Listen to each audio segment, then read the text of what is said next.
also am mindful of the health aspect of it. It's very important, as it is in the healing arts, to state your intention, because that's the force behind the Bhagwa, behind the results, behind the manifestations. Okay, so that's very important. So health is last but not least in the area of the Bhagwa, absolutely not least. Career. It's so important right now to find what you love to do, to find the career that you love, that you are very comfortable with, that is bringing a substance to your life and meaning to your life too. I kind of look at career, because my walk is a spiritual journey. I look at career as bringing the spiritual aspects of it in too. That's part of the balance.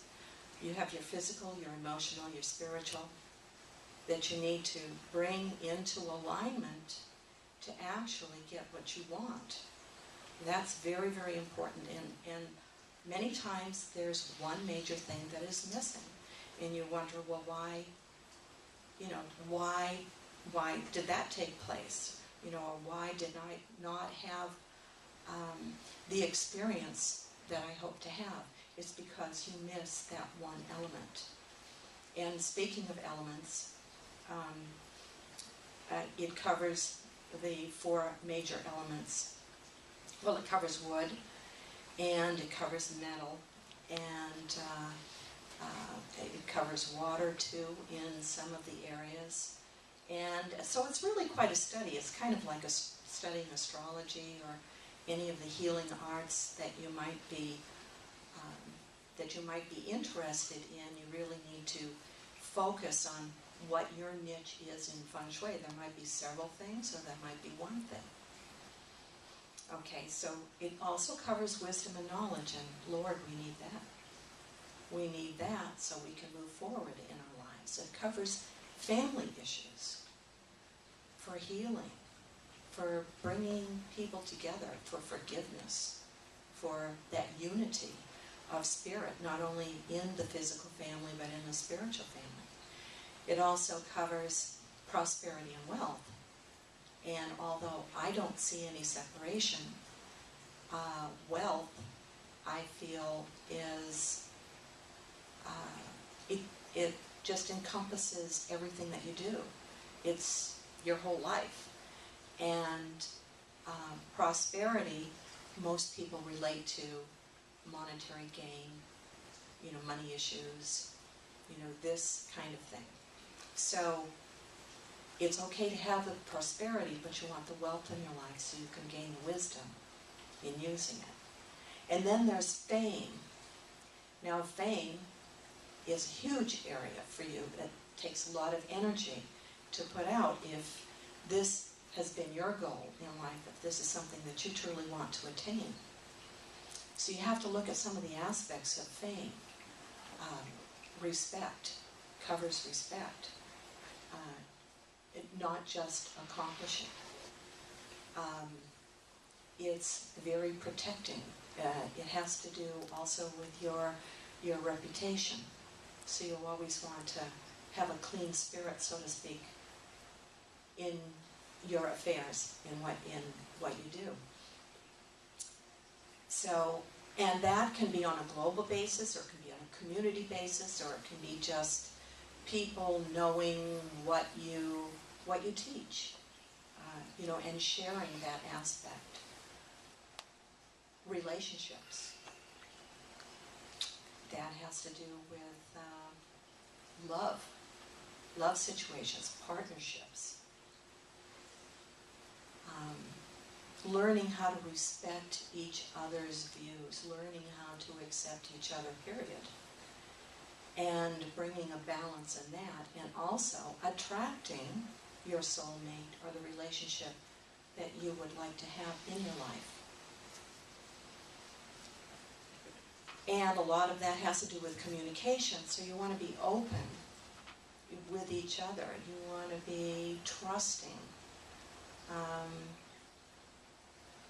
And because that extends that love between you both, when you both have that trust. Creativity is another one that is covered in Feng Shui. Which book was that? That is coming in here, actually. If we look at this as the main door. It'd be right here. Coming through, yes. It would be right here, right where we're sitting.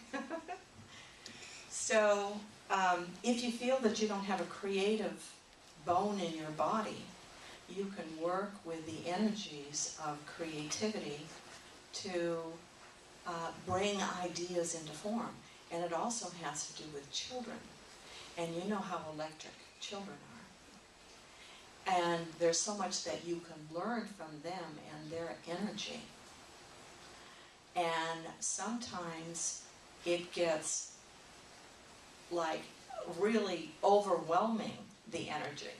Okay, and so there are little cures in the Tibetan Black Hat set system that you can use to tone down that energy or replace.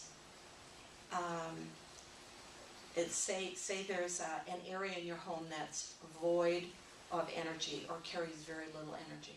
There's certain things that you can do to help that energy flow in that area so it doesn't feel like there's a missing piece in your home or even within yourself.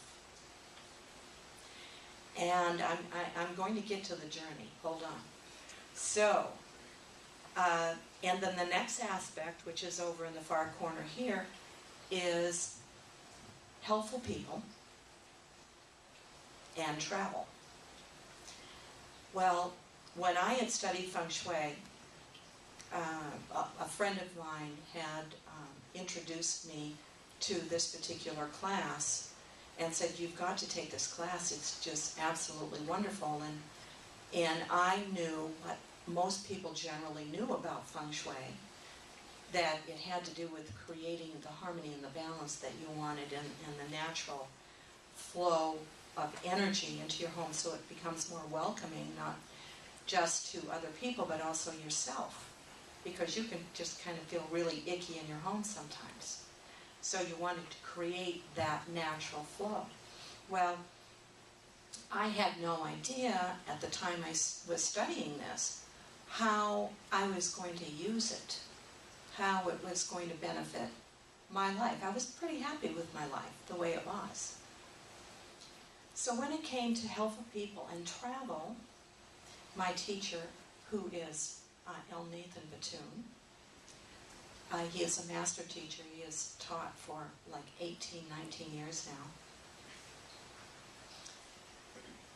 He talked a lot about helpful people, but not nearly enough about travel. And travel, when I heard that word, a light bulb just lit up. And I thought, you know what? That's it. That's my niche. I am going to test this. I'm going to test the principles.